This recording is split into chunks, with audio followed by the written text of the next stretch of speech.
এই লোক মানে হয়তো এই যে দেখছেন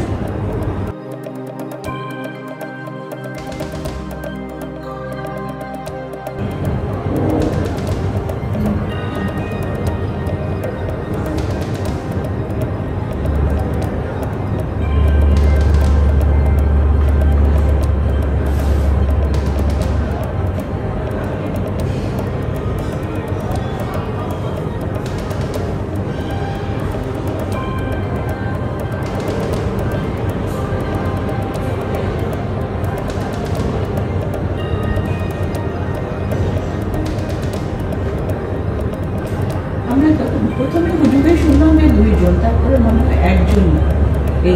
এই লোক মানে হয় দৌড়া এই যে দেখছেন বাইরে থেকে কিন্তু দৌড়ে আসছে প্রবাবলি এই লোক মানে হয় দৌড়া এই যে দেখছেন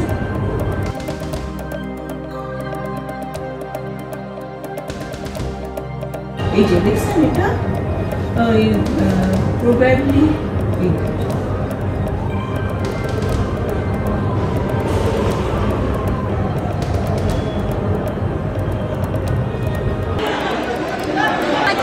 করতে পারবে না।